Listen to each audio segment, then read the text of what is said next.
Hello students, આજે આપણે ધોરણ 11નું ચેપ્ટર નંબર 13ના લેક્ચર નંબર 8માં ટોપિક નંબર 13.6.2 ચક્રીય તેમજ અચક્રીય ફોટોફોસ્ફોરાયલેશન, તો એનો આપણે અભ્યાસ કરવાનો છે. ચલો, ચક્રીય અને અચક્રીય ફોટોફોસ્ફોરાયલેશન એનો અભ્યાસ તો આપણે કરવાનો છે, પણ ભેગું આપણે ચક્રીય વિજાણુ વહન એ હજી સમજવાનું બાકી છે, તો એનો આપણે અભ્યાસ કરવાનો છે. ચલો, તો સૌથી પહેલાં આપણે ચક્રીય વિજાણુ વહન એટલે શું, તો એ ખાસ આપણે સમજવાનું છે. ચલો, તો સૌથી પહેલાં અચક્રીય વિજાણુ વહન તમને ખબર છે. ચલો, ક્લોરોફિલ એના અણુમાંથી મુક્ત થયેલા ઇલેક્ટ્રોન એ વિજાણુ પરિવહન તંત્રમાંથી વહન પામી, જો બરોબર સમજવાનું છે.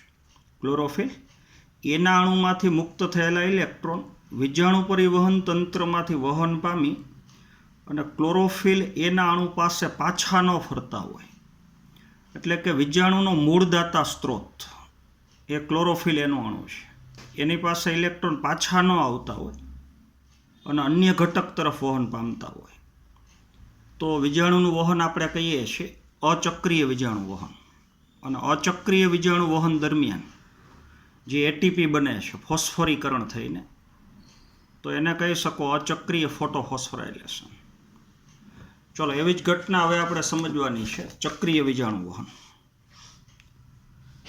ચલો, હવે અચક્રીય વિજાણુ વહન થાય તો તમને ખબર છે PS2 અને PS1 બે ભેગા મળીને કાર્ય કરે છે. પહેલાં PS2 છે ને પછી PS1 છે. ચલો, હવે થાઇલેકોઇડ અથવા ગ્રેનાનું જે પટલ છે એમાં PS1 ને PS2 બે હાજર છે, પણ આજે સ્ટ્રોમા લેમિલી છે, આંતરગ્રેનમ પટલ છે, એમાં ફક્ત PS1 જ કાર્ય કરે છે. ચલો, અહીંયા PS1 ને PS2 બે હાજર છે, એટલે અહીંયા અચક્રીય વિજાણુ વહન થાય આ ભાગમાં. ચલો, અહીંયા ફક્ત PS1 જ હાજર છે, તો ફક્ત PS1 એકલું જ કાર્ય કરતું હોય, એ PS2 સાથે સંકળાયેલું ન હોય ત્યારે થતું વિજાણુનું વહન એ ચક્રીય વિજાણુ વહન છે.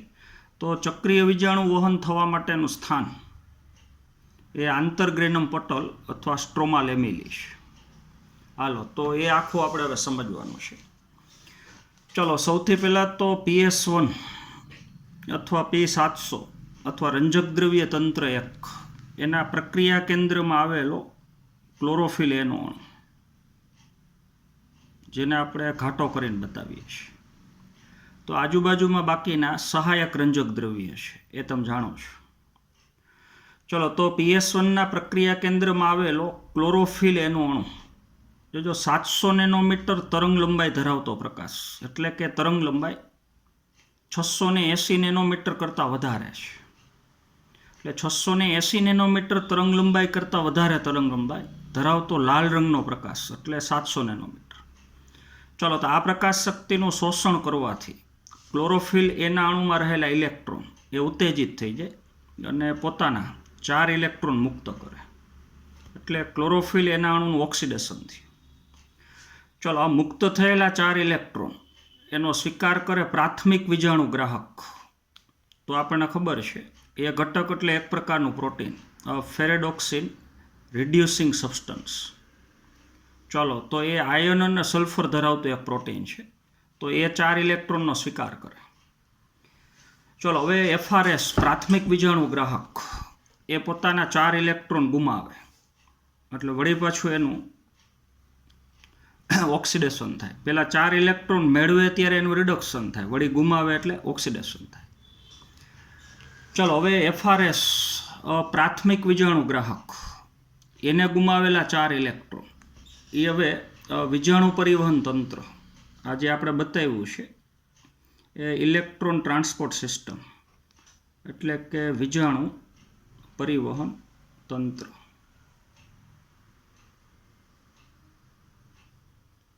ચાલો, અથવા એને તમે રેડોક્સ શૃંખલા કહી શકો. ઓક્સિડેશન રિડક્શન માટેની શૃંખલા. ચલો, તો એફઆરએસે ગુમાવેલા 4 ઇલેક્ટ્રોન આ વિજાણુ પરિવહન તંત્રમાંથી પસાર થાય. તો એ વિજાણુ પરિવહન તંત્રમાં 4 પ્રકારના વિજાણુ વાહકો છે. પહેલો વિજાણુ વાહક ફેરેડોક્સિન છે એટલે એફડી, પછી પ્લાસ્ટોક્વિનોન છે એટલે પીક્યુ. ચલો, પછી સાયટોક્રોમનું સંકુલ છે એટલે 2 પ્રકારના સાયટોક્રોમ છે. એક સાયટોક્રોમ બી છે અને બીજું સાયટોક્રોમ એફ છે. ચલો, પછી પીસી એટલે પ્લાસ્ટોસાયનિન. ચલો, તો આ 4 ઇલેક્ટ્રોન પહેલાં ફેરેડોક્સિન મેળવે પછી ગુમાવે, વળી પાછો પ્લાસ્ટોક્વિનોન મેળવે ગુમાવે. તો 4 વિજાણુ વાહકો આ 4 ઇલેક્ટ્રોન મેળવે ગુમાવે. તો છેલ્લે 4 ઇલેક્ટ્રોન પ્લાસ્ટોસાયનિન ગુમાવે. તો જો પ્લાસ્ટોસાયનિને ગુમાવેલા 4 ઇલેક્ટ્રોન, ચાલો એ ફરી પાછા મળી જાય PS1ના પ્રક્રિયા કેન્દ્રમાં આવેલો ક્લોરોફિલ એનો.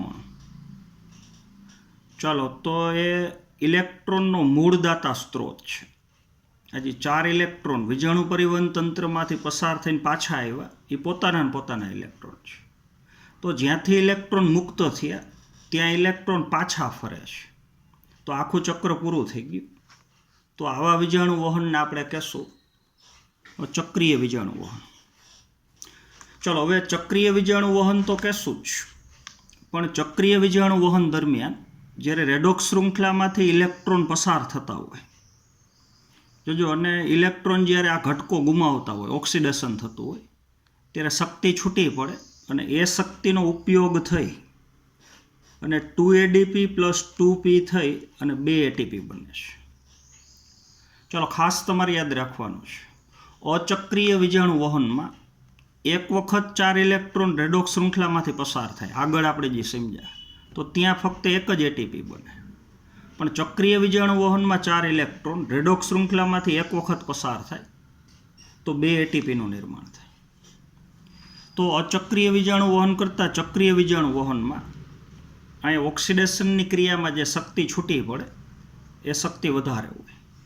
તો આ ઘટનાને આપણે કહેશું ચક્રીય ફોટોફોસ્ફોરાયલેશન. એટલે ચક્રીય વિજાણુ વહન દરમિયાન થતી ભેગી ક્રિયા એટલે ચક્રીય ફોટોફોસ્ફોરાયલેશન. અચક્રીય વિજાણુ વહન દરમિયાન ATP બનતા હોય તો અચક્રીય ફોટોફોસ્ફોરાયલેશન, અને ચક્રીય વિજાણુ વહન દરમિયાન ATP બનતા હોય તો ચક્રીય ફોટોફોસ્ફોરાયલેશન. ચાલો, આ તમે સમજી ગયા છો. જોજો, હવે ADPમાંથી ATP બનવાની ક્રિયા, ADP + P થઈ અને ATP બને, તો આ ઘટનાને કહી શકો ફોસ્ફોરાયલેશન.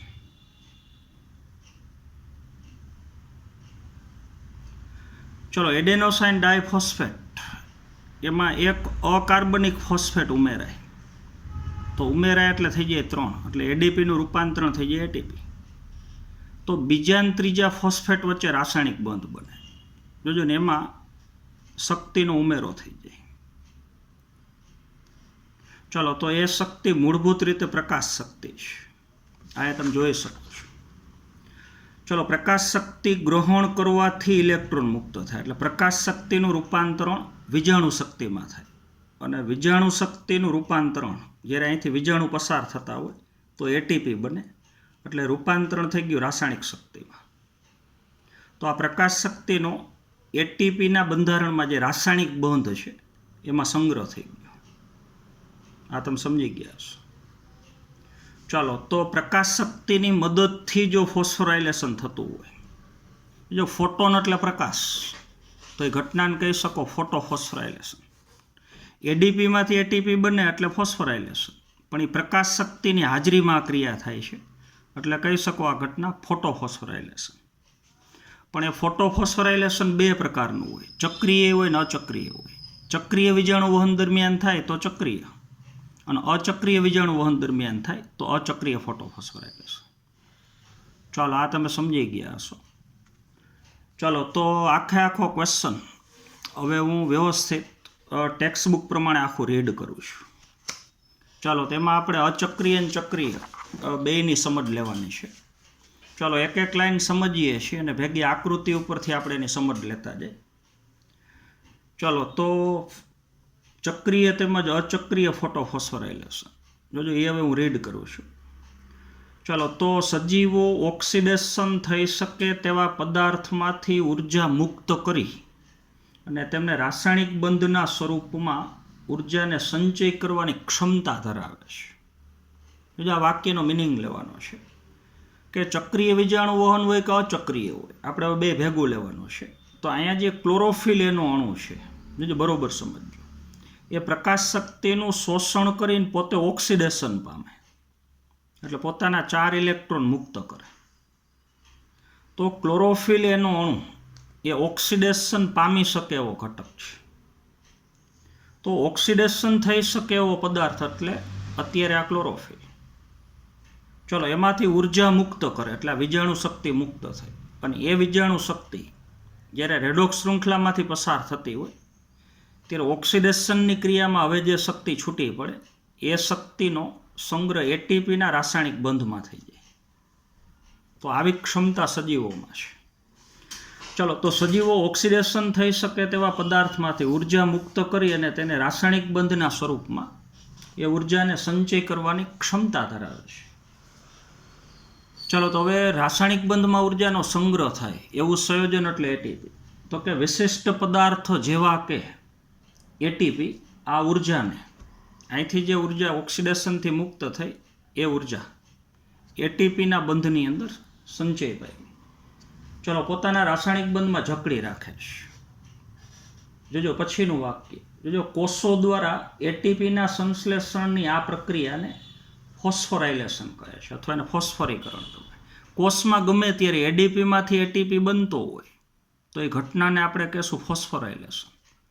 ચલો, તો આવી પ્રક્રિયા કણાભસૂત્રમાંય થાય ને હરિતકણમાંય થાય. જારક શોષણ થતું હોય તો એડીપીમાંથી એટીપી બનવાની ક્રિયા એ કણાભસૂત્રમાં થતી હોય, અને પ્રકાશ સંશ્લેષણ થતું હોય તો અત્યારે આપણે જે ક્રિયા સમજીએ છીએ તો એ પ્રક્રિયા હરિતકણમાં થતી હોય, એડીપીમાંથી એટીપી. તો એડીપી પ્લસ પી થઈને એટીપી બનવાની ક્રિયા એટલે ફોસ્ફોરીકરણ. હાલો, એની હવે તમને વ્યાખ્યા આપી છે. ચલો, ફોસ્ફોરાયલેશન એક એવી પ્રક્રિયા છે, ફોટોફોસ્ફોરાયલેશન. એડીપીમાંથી એટીપી બને તો એને ફોસ્ફોરાયલેશન કહેવાય. પણ હવે આપણે સમજવાનું ફોટોફોસ્ફોરાયલેશન. એટલે જો પ્રકાશ શક્તિની મદદથી આ ક્રિયા થતી હોય તો ફોસ્ફોરાયલેશનને આગળ શબ્દ લગાડી દેવાનો ફોટો. ચલો, તો ફોટોફોસ્ફોરાયલેશન એક એવી પ્રક્રિયા છે કે જેમાં જો પ્રકાશ શક્તિની હાજરીમાં, એટલે મૂળભૂત રીતે શક્તિ પ્રકાશ શક્તિ છે, પ્રકાશ શક્તિની હાજરીમાં એડીપી અને એટલે એડીપી સાથે એક અકાર્બનિક ફોસ્ફેટ જોડાઈ જાય અને અકાર્બનિક ફોસ્ફેટ દ્વારા એટીપીનું સંશ્લેષણ થાય છે. હાલો, આ તમે સમજી ગયા છો. ચાલો, હવે ફોસ્ફોરાયલેશન, ફોટોફોસ્ફોરાયલેશન એ પાછા બે પ્રકારના છે, ચક્રીય અને અચક્રીય. જો અચક્રીય વીજાણુ વહન દરમિયાન જો ફોટોફોસ્ફોરાયલેશન થતું હોય તો અચક્રીય ફોટોફોસ્ફોરાયલેશન. હાલો, તો હવે તમને ખબર છે. ચાલો, હવે બે પ્રકાશ તંત્ર સંકળાયેલા હોય જેમાં પહેલા PS2 ને પછી PS1. બે પ્રકાશ તંત્ર સંકળાયેલા હોય, બે ભેગા મળીને કાર્ય કરતા હોય. બે પ્રકાશ તંત્ર એક રેડોક્સ શૃંખલા દ્વારા જોડાયેલા હોય. આને ગુમાવેલા 4 ઇલેક્ટ્રોન એ રેડોક્સ શૃંખલામાંથી પસાર થઈ અને ઇલેક્ટ્રોન PS1ને મળે. તો PS2 ને PS1 એક રેડોક્સ શૃંખલા દ્વારા વીજાણુ પરિવહન તંત્ર દ્વારા એકબીજા જોડાયેલા છે. તો ત્યારે જે વીજાણુનું વહન થાય એ અચક્રીય વીજાણુ વહન, અને ત્યારે થતું એટીપીનું નિર્માણ એટલે અચક્રીય ફોટોફોસ્ફોરાયલેશન. ચલો, તો જ્યારે બે પ્રકાશ તંત્ર ફોટો સિસ્ટમ ક્રમિક કાર્ય કરે, ક્રમિક એટલે પહેલા PS2 ને પછી PS1. ચાલો, જેમાં PS2 પહેલા અને બીજા ક્રમમાં PS1 કાર્ય કરે, ચલો ત્યારે થતી પ્રક્રિયાને, ત્યારે જો એટીપી બનતા હોય તો એને અચક્રીય ફોટોફોસ્ફોરાયલેશન કહે છે. ચાલો, અને આ બંને ફોટો સિસ્ટમ, આ બે ફોટો સિસ્ટમ PS1 ને 2 એ ઇલેક્ટ્રોન પરિવહન શૃંખલા એના દ્વારા બે જોડાયેલા છે. તો આ બંને ફોટો સિસ્ટમ એક ઇલેક્ટ્રોન પરિવહન શૃંખલા દ્વારા જોડાયેલા હોય છે. થઈની જગ્યાએ એને લખવાનું દ્વારા જોડાયેલા છે. ચાલો, ને આખી જે રચના બને છે એ ઝેડ આકારની છે, તો એને ઝેડ સ્કીમ અથવા એને આપણે ઝેડ યોજના કહીએ છીએ. ચાલો, તો આપણે અગાઉ ઝેડ સ્કીમમાં જોયું છે. ચાલો, તો એટીપી અને એનએડીપી H+ બંને આવા પ્રકારના ઇલેક્ટ્રોન પ્રવાહ દ્વારા સંશ્લેષિત થાય. એટલે જો આવું અચક્રીય વિજાણુ વહન થતું હોય, જો બરોબર સમજો, તો 3 નિપજ બને. એટીપી તો બને જ, એટલે અચક્રીય ફોટોફોસ્ફોરાયલેશન તો થાય જ, પણ અચક્રીય વિજાણુ વહન દરમિયાન પાણીનું ભેગું પ્રકાશ પ્રેરિત વિઘટન થાય. તો ભેગું NADPH+ અને ભેગું O2 મુક્ત થાય. તો ઓક્સિજનની મુક્તિ અને NADPH+ નું નિર્માણ એ ચક્રીય વિજાણુ વહન દરમિયાન ન થાય. ત્યાં ખાલી એટીપી જ બને. અહીંયા એટીપી બને, NADPH2 બને અને O2 બને. તો NADPH2 અને O2 એ ચક્રીય વિજાણુ વહનમાં ન બને, કારણ કે ત્યાં પાણીનું પ્રકાશ પ્રેરિત વિઘટન ન થાય. પાણીનું પ્રકાશ પ્રેરિત વિઘટન ફક્ત અચક્રીય વિજાણુ વહન દરમિયાન જ થાય. હાલો, આ તમે સમજી ગયા હશો. ચાલો, હવે ચક્રીય વિજાણુ વહન અને ચક્રીય ફોટોફોસ્ફોરાયલેશન. હાલો, તો એ હવે તમને ખબર છે. હાલો, તો એ આગળ હું વાંચું છું. ચાલો, સૌથી પહેલાં તો પહેલું વાક્ય. ચાલો, જ્યારે માત્ર PS1 ક્રિયાશીલ હોય, તો જો PS1 જ ક્રિયાશીલ હોય, એકલું જ કાર્ય કરતું હોય, PS1 કાર્યની દ્રષ્ટિએ PS2 સાથે સંકળાયેલું ન હોય, તો આવું આપણને ખબર છે ક્યાં જોવા મળે? સ્ટ્રોમા લેમેલીની અંદર. અહીંયા ફક્ત PS1 જ હોય, એટલે અહીંયા ચક્રીય વિજાણુ વહન થાય. અહીંયા PS1 ને 2 બે હોય, તો અહીંયા અચક્રીય વિજાણુ વહન થાય. ચાલો, તો અહીંયા ફક્ત ચક્રીય વિજાણુ વહન જ થાય એનું કારણ આ જે સ્ટ્રોમા લેમેલી છે, આંતરગ્રેનમ પટલ છે, ત્યાં PS2 ન હોય અને એક ઓલો NADP રિડક્ટેજ ઉત્સેચક ન હોય. જોજો, NADPમાંથી NADPH2 બનવા માટે જવાબદાર ઉત્સેચક એટલે NADP રિડક્ટેસ. તો અહીંયા પાણીનું પ્રકાશ પ્રેરિત વિઘટન ન થાય, અહીંયા NADPH2 બનતા જ ન હોય, તો અહીંયા NADP રિડક્ટેજ ઉત્સેચક એ ન હોય. તો આવા બે ઘટકો એ આંતરગ્રેનમ પટલમાં ન હોય, એટલે અહીંયા ફક્ત એટીપી જ બને અને ફક્ત ચક્રીય વિજાણુ વહન જ થાય. હાલો, તો આગળ હવે. ચાલો, તો જ્યારે માત્ર PS1 ક્રિયાશીલ હોય ત્યારે ઇલેક્ટ્રોન ફોટોસિસ્ટમમાં જ ફરતો રહે ચક્રીય રીતે. જ્યાંથી ઇલેક્ટ્રોન મુક્ત થયો હોય ત્યાં ઇલેક્ટ્રોન પાછો આવી જાય, એટલે વિજાણુનું વહન થઈ ગયું ચક્રીય, અને તે દરમિયાન થતું એટીપીનું નિર્માણ એટલે થઈ ગયું ચક્રીય ફોટોફોસ્ફોરાયલેશન. ચાલો, તો જ્યારે માત્ર PS1 ક્રિયાશીલ હોય ત્યારે ઇલેક્ટ્રોન ફોટોસિસ્ટમમાં જ ફરતો રહે છે. ચાલો, અને ઇલેક્ટ્રોનના ચક્રીય પ્રવાહને કારણે ઇલેક્ટ્રોન ગુમાવે, વળી પાછા મેળવે, પાછા ગુમાવે, મેળવે, અને એક વખત 4 ઇલેક્ટ્રોન અહીંથી પસાર થાય એટલે અહીંયા 2 એટીપી બને. ચાલો, ફોસ્ફોરાયલેશન એ થાય ભેગું ઇલેક્ટ્રોનના ચક્રીય વિજાણુ વહન દરમિયાન ભેગું ફોટોફોસ્ફોરાયલેશન એ થાય એટલે થઈ ગયું ચક્રીય ફોટોફોસ્ફોરાયલેશન. ચાલો, તો આ પ્રવાહની સંભવિતતા, આવા પ્રવાહની સંભાવના ક્યાં છે? તો કે ઓલા સ્ટ્રોમા લેમેલીની અંદર. ચાલો, સ્ટ્રોમા લેમેલી અથવા આંતરગ્રેનમ પટલમાં હોય છે. ચાલો, પરંતુ ગ્રેનાના પટલની આપણે વાત કરીએ અથવા ગ્રેનાના પટલમાં, તો ત્યાં બે હોય. સ્ટ્રોમા લેમેલીમાં ફક્ત PS1 જ હોય, અહીંયા PS1 એ હોય, PS2 હોય અને ઓલો NADP રિડક્ટેજ ઉત્સેચક એ હોય, પણ અહીંયા ફક્ત PS1 જ હોય, PS2 ન હોય અને NADP રિડક્ટેજ ઉત્સેચક ન હોય. તો અહીંયા ફક્ત એટીપી જ બને, O2 ન બને અને NADPH2 ન બને. ચાલો, તો ગ્રેનાના પટલમાં PS1 તેમજ PS2 બંને હોય, જ્યારે સ્ટ્રોમા લેમેલીની અંદર અહીંયા એના પટલમાં એટલે કે આંતરગ્રેનમ પટલમાં PS2 ન હોય એક તો, અને NADP રિડક્ટેજ ઉત્સેચક ન હોય. હાલો, તો ઉત્તેજિત ઇલેક્ટ્રોન જોજો બરોબર સમજવાનું છે. ચલો, અચક્રીય વિજાણુ વહન હોય તો તમને ખબર હશે, જોજો, તો PS1 માંથી મુક્ત થયેલા 4 ઇલેક્ટ્રોન, જોજો બરોબર સમજ. અચક્રીય વિજાણુ વહન થતું હોય તો PS1 માંથી મુક્ત થયેલા 4 ઇલેક્ટ્રોન એનો સ્વીકાર પેલા FRS કરે ને FRSમાંથી 4 ઇલેક્ટ્રોન NADP 2H પ્લસ અથવા NADP પ્લસ તરફ જાય અને એમાંથી NADP H2 બને. આવું અચક્રીય વીજાણુ વહનમાં થાય. ચાલો, તો ઉત્તેજિત ઇલેક્ટ્રોન હવે અહીંયા PS1 જે ગુમાવ્યા છે એ 4 ઇલેક્ટ્રોન જોજો હવે NADP તરફ ન જાય, કારણ કે અહીંયા પાણીનું પ્રકાશ પ્રેરિત વિઘટન થાય જ નહીં ચક્રીય વીજાણુ વહન. એટલે ચક્રીય વીજાણુ વહન દરમિયાન PS1 ગુમાવેલા 4 ઇલેક્ટ્રોન એ કોના તરફ ન જાય?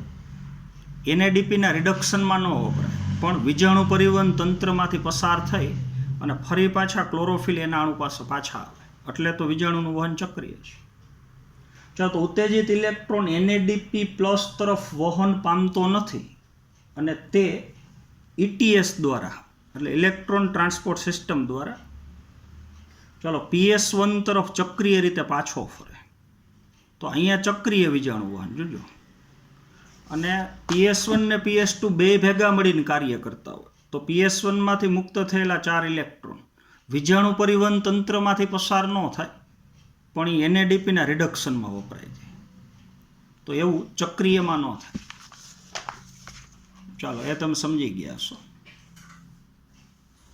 ચાલો, આમ ચક્રીય પ્રવાહમાં માત્ર જો ચક્રીય વીજાણુ વહન થતું હોય તો માત્ર ATP જ બને, અને અચક્રીય વીજાણુ વહનમાં ATP બને, O2 બને અને NADP H2 બને. તો ત્યાં બે વધારાની નિપજ બને અચક્રીય વીજાણુ વહનમાં, O2 અને NADP H2. તો એનું કારણ છે ઓલું પાણીનું પ્રકાશ પ્રેરિત વિઘટન.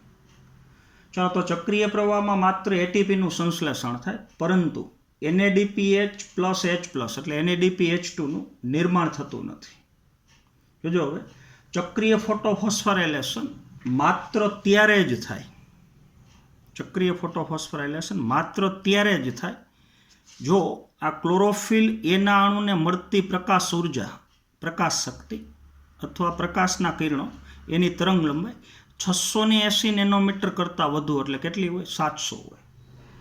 ચાલો, તો ચક્રીય ફોટોફોસ્ફોરાયલેશન માત્ર ત્યારે જ થાય છે કે જ્યારે તેની ઉત્તેજના માટે, આની ઉત્તેજના માટે પ્રાપ્ત પ્રકાશની તરંગ લંબાઈ એ 680 નેનોમીટરથી વધારે એટલે 700 ની આજુબાજુ, તો જ આ ઉત્તેજિત થઈને પોતાના 4 ઇલેક્ટ્રોન ગુમાવે. ચાલો, તો આખો પ્રશ્ન તમે વ્યવસ્થિત સમજી ગયા હશો. ચાલો, તો આખી જે આ ઘટના થઈ એ થઈ ગયો પ્રકાશ સંશ્લેષણની ક્રિયાનો પ્રથમ તબક્કો. જોજો હવે પ્રકાશ સંશ્લેષણની ક્રિયાનો પ્રથમ તબક્કો જેના ચાર્ટની આપણે શરૂઆતમાં વાત કરી હતી. તો પ્રકાશ સંશ્લેષણની ક્રિયામાં પ્રથમ તબક્કો પ્રકાશ પ્રક્રિયા, બીજો તબક્કો અંધકાર. એ હજી આપણે સમજવાનું બાકી છે. ચલો, હવે પ્રકાશ પ્રક્રિયા અથવા પ્રકાશ રાસાયણિક તબક્કો. તો એમાં થતી અગત્યની ક્રિયા એટલે ઇલેક્ટ્રોન પરિવહન અથવા વીજાણુનું પરિવહન. હાલો, વીજાણુનું પરિવહન પાછું બે પ્રકારનું હોય. અચક્રીય વીજાણુ વહન, એમાં PS1 ને PS2 બે ભાગ લે, અને ચક્રીય વીજાણુ વહન તેમાં ફક્ત PS1 જ ભાગ લે.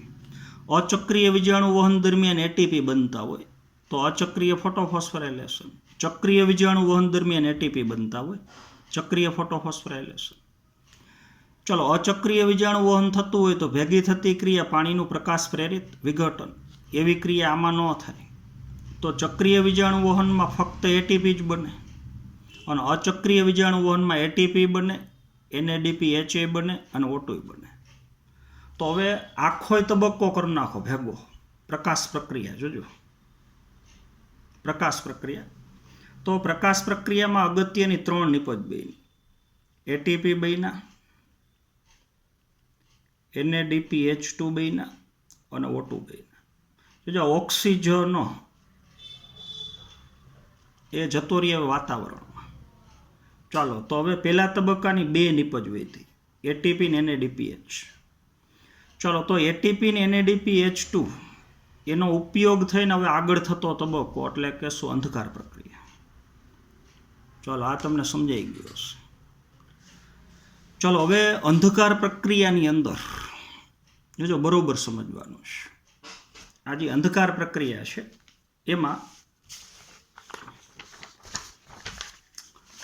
ચલો, તો અંધકાર પ્રક્રિયામાં એક ગ્લુકોઝનો અણુ બનાવવા માટે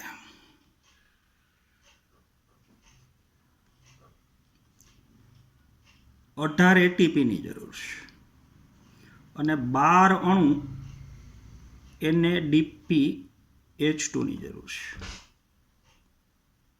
બીજા તબક્કામાં એક ગ્લુકોઝનો અણુ બનાવવા માટે 18 એટીપી જોશે અને 12 NADPH2. તો આ 18 એટીપી અને 12 NADPH2 એ તો પહેલા તબક્કામાં બને. પહેલા તબક્કામાં બને ને પછી બીજા તબક્કામાં વપરાશે. જોજો, હવે 18 એટીપી બનાવવા માટે 6 વખત અચક્રીય વીજાણુ વહન અને 6 વખત ચક્રીય વીજાણુ વહન થશે. જોજો, 6 વખત ચક્રીય વીજાણુ વહન થાય, એક વખત ચક્રીય વીજાણુ વહન થાય એક વખત, તો અહીંયા 2 એટીપી બને. તો 4 ઇલેક્ટ્રોન 6 વખત અહીંથી પસાર થાય તો 6 દૂને અહીંયા 12 એટીપી બને. આ તમે સમજી ગયા હશો.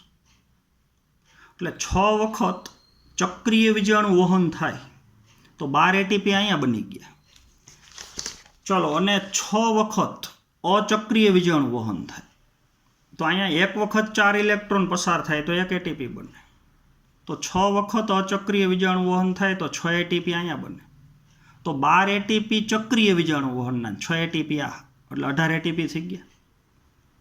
ચલો, અને 6 વખત અચક્રીય વીજાણુ વહન થાય 6 વખત, જોજો બરોબર સમજો. તો અહીંયા 4 પાણીના અણુનું વિઘટન 6 વખત થાય. તો 4 પાણીના અણુનું વિઘટન થાય તો અહીંયા 2 NADPH2 બને. તો આ પ્રક્રિયા 6 વખત થાય તો અહીંયા 12 NADPH2 બની ગયા. ચાલો, તો હવે આગળના તબક્કામાં 18 એટીપી અને 12 NADPH2ની જરૂર પડશે. તો એના માટે પ્રથમ તબક્કામાં ચક્રીય અને અચક્રીય વીજાણુ વહન 2 6 વખત થાય છે. ચાલો, તો હજી આપણે આવતા પીરિયડમાં સીધો બીજો તબક્કો હજી નથી સમજવાનો, પણ પહેલા તબક્કાની અંદર, આમ પહેલો તબક્કો પૂરો થઈ ગયો, પ્રકાશ પ્રક્રિયા. ચાલો, પણ અહીંયા જે આપણે એટીપી બતાવ્યા છે, એ એટીપી ખરેખર કઈ રીતથી બને ચક્રીય અને અચક્રીયમાં, તો એના માટેની એક થિયરી છે. ચાલો, રસાયણાશ્રુતિ અધિતર્ક, તો એ પછી આપણે આવતા પીરિયડમાં સમજવાનું છે. ચાલો, તો આજના પીરિયડમાં આપણે અહીંયા સુધી રાખશું. Thank you.